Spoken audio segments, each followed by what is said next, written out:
Hello everyone, कैसे हैं आप सब। उम्मीद करता हूं आप सब बहुत अच्छे होंगे, बिंदास होंगे। हम एमपी सुपर 100 एग्जाम 2026 के लिए स्पेशल हिंदी मीडियम स्टूडेंट के लिए फिजिक्स का दूसरा चैप्टर विद्युत को कंप्लीट कर रहे थे। पिछली वीडियो में हमने विशिष्ट प्रतिरोध का जो कॉन्सेप्ट था उसको क्लियर किया था। आज की इस क्लास में आगे के कॉन्सेप्ट को समझने वाले हैं। हमारे साथ जुड़े रहने के लिए चैनल को सब्सक्राइब जरूर करें, वीडियो को ज़्यादा से ज़्यादा लोगों तक शेयर करें। तो आइए आज की इस क्लास को स्टार्ट करते हैं। और सबसे पहले हमें क्लियर करना है प्रतिरोधों का संयोजन। प्रतिरोधों का संयोजन बेटा दो प्रकार से होता है। प्रतिरोधों को एक तो हम श्रेणी क्रम में संयोजित करते हैं और दूसरा हम समांतर क्रम में संयोजित करते हैं। दोनों में क्या डिफरेंस है और दोनों की क्या विशेषताएं हैं उसके बारे में हम समझने वाले हैं। आप डायग्राम से देख सकते हैं कि यहाँ पे हमने इस परिपथ में तीन प्रतिरोध संयोजित किए हैं। प्रतिरोध R1, R2, R3। R1 प्रतिरोध का जो विभवांतर है वो V1, R2 का V2 और R3 का V3 है और इससे I धारा प्रवाहित हो रही है। तो इन तीनों का जो कुल प्रतिरोध होगा उसे किस प्रकार से आप निकालोगे वो हमारे लिए इम्पोर्टेंट है। तो उसके लिए यहाँ पे एक फॉर्मूला लिखा हुआ है, R बराबर R1, R2 और R3। R का मतलब है परिपथ का कुल प्रतिरोध और R1, R2, R3 आप समझ सकते हैं कि पहले प्रतिरोध, दूसरा प्रतिरोध और तीसरा प्रतिरोध है। इसके बाद हमें यहाँ पे समझना है कि श्रेणी क्रम संयोजन के कौन कौन से दोष हैं। दो इम्पोर्टेंट दोष हैं जिन्हें आपको याद रखना है और बार बार रिवाइज करना है। आप देख सकते हैं कि पहला जो दोष है वो है श्रेणी क्रम संयोजन में यदि कोई घटक कार्य नहीं कर पाता है, परिपथ टूट जाएगा तथा कोई अन्य घटक भी कार्य नहीं करेगा। जैसे आप यहाँ पे देख रहे हो कि तीनों प्रतिरोध जो है वो श्रेणी क्रम में संयोजित किए गए हैं। यदि इसका कोई एक प्रतिरोध खराब होगा तो आगे जो है विद्युत प्रवाहित नहीं होगी, जिससे परिपथ टूट जाएगा और जो अन्य घटक हैं वो भी कार्य नहीं करेंगे। तो पहला दोष हमारा ये है।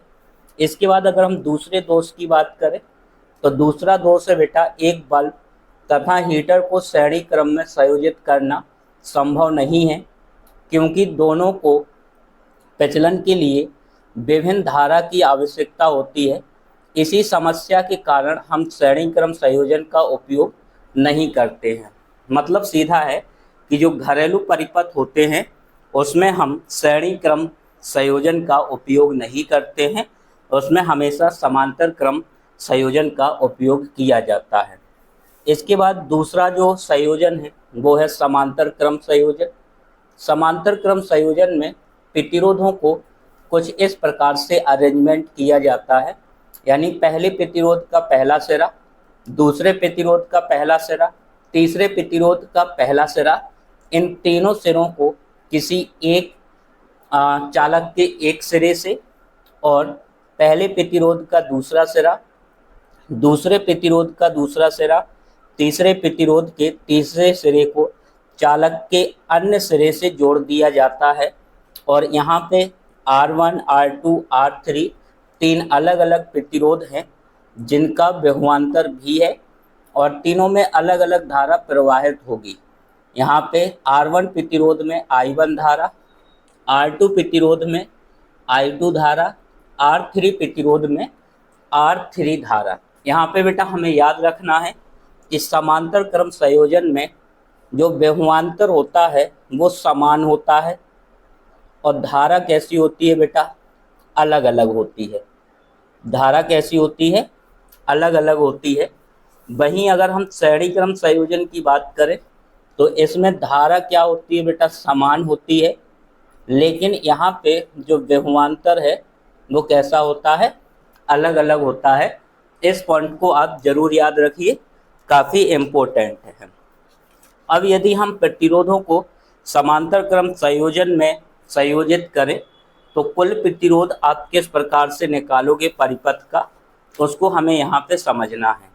तो कुल प्रतिरोध निकालने का जो फॉर्मूला है वो 1/R बराबर 1/R1, 1/R2, 1/R3, तीनों को हमें प्लस कर देना है।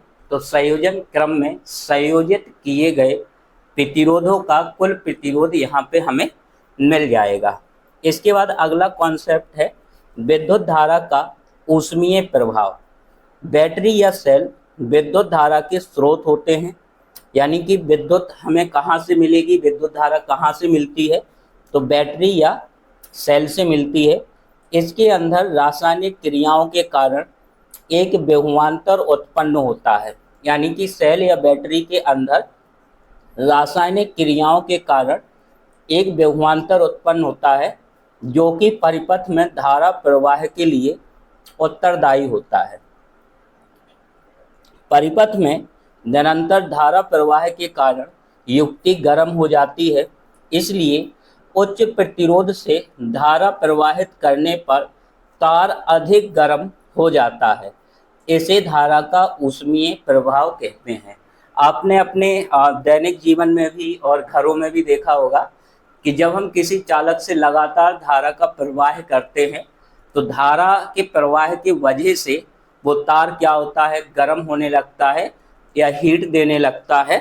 उसी को हम विद्युत धारा का ऊष्मीय प्रवाह कहते हैं। विद्युत धारा के ऊष्मीय प्रवाह में रूपांतरण के कुछ उदाहरण हैं, जैसे विद्युत हीटर। विद्युत हीटर क्या करता है बेटा कि विद्युत धारा को ऊष्मीय धारा में स्थानांतरण करता है। और दूसरा है हमारा विद्युत प्रेस। इसके बाद यहाँ पे आगे हमें समझना है चालक में उत्पन्न ऊष्मा की गणना, यानी अगर किसी चालक से हम विद्युत धारा को प्रवाह कर रहे हैं तो उसमें कितनी ऊष्मा जो है वो जनरेट होगी, उसकी गणना आप कैसे करोगे, तो उसके लिए कुछ इम्पोर्टेंट फॉर्मूले हमें यहाँ पे देखने हैं। सबसे पहला फॉर्मूला है बेटा W बराबर V इंटू क्यू। V का मतलब विभवांतर है और Q का मतलब क्या है, आवेश है। अब यहाँ पे हम जानते हैं कि जो आवेश Q का फॉर्मूला होता है वो I इंटू टी, और इस Q के मान को हम यहाँ पे रखेंगे तो हमें मिल जाएगा W बराबर VIT, और V बराबर क्या होता है बेटा I इंटू आर। यहाँ पे रखेंगे तो फाइनली हमें मिलेगा W बराबर I² RT, जो कि एक ऊष्मीय मात्रा की गणना करने के लिए उपयोग किया जाता है। इसके बाद हीट के लिए हमें 3-4 फॉर्मूले याद रखने हैं। H का मतलब होता है हीट यानी कि ऊष्मा, तो एक फॉर्मूला है H बराबर I² RT, या इसी की जगह पे हम VIT और इसी की जगह पे V² इंटू T/R का यूज कर सकते हैं। इसका जो मात्रक है वो क्या होता है बेटा, जूल होता है। ऊष्मा का जो मात्रक है वो क्या होता है, जूल होता है। तो यहाँ तक का कॉन्सेप्ट आपका क्लियर होगा। यदि क्लियर है तो कमेंट बॉक्स में हमें ज़रूर बताइए। इसके बाद अगले कॉन्सेप्ट की बात करते हैं। अगला कॉन्सेप्ट है विद्युत शक्ति, जो कि सबसे इम्पोर्टेंट है और यहाँ से न्यूमेरिकल क्वेश्चन भी बहुत ज़्यादा बनते हैं, इसलिए इस कॉन्सेप्ट को हमें ध्यान से समझना है। विद्युत शक्ति की अगर हम बात करें तो किसी विद्युत परिपथ में विद्युत ऊर्जा के व्यय होने की दर को, विद्युत ऊर्जा के व्यय होने की दर को विद्युत शक्ति कहते हैं। इसे P से प्रदर्शित करते हैं। फॉर्मूला होता है P बराबर W/T। क्या होता है बेटा, P बराबर W/T। इसका मात्रक जूल प्रति सेकंड, या इसे हम क्या कहते हैं, वाट कहते हैं। अब इसके अलग अलग फॉर्मूले होते हैं जिनको हमें समझना है। सबसे पहले हम विभवांतर तथा धारा के पदों में विद्युत शक्ति को समझने वाले हैं। तो विभवांतर और धारा के पदों में विद्युत शक्ति का फॉर्मूला हो जाएगा P बराबर V इंटू आई। इसके बाद धारा तथा प्रतिरोध के पदों में P बराबर हो जाएगा I² इंटू आर। इसके बाद विभवांतर तथा प्रतिरोध के पदों में P बराबर V²/R। तीनों फॉर्मूले बेटा इम्पोर्टेंट है, इनको आप जरूर याद रखिए। क्वेश्चन इस टाइप से आता है कि इनमें से कौन सा विद्युत शक्ति का फॉर्मूला नहीं है, तो वहाँ पे हमें उसको आइडेंटिफाई करना होता है, उसकी पहचान करनी होती है। इसके बाद कुछ और कॉन्सेप्ट दिए गए हैं जो कि आपको यहाँ पे काफ़ी हेल्प करेंगे। सबसे पहले हमें समझना है कि 1 किलोवाट बराबर होता है 10 की पावर 3 वाट। 1 मेगावाट बराबर होता है 10 की पावर 6 वाट। एक अश्व शक्ति, जो कि काफ़ी इम्पोर्टेंट है, एक अश्व शक्ति बराबर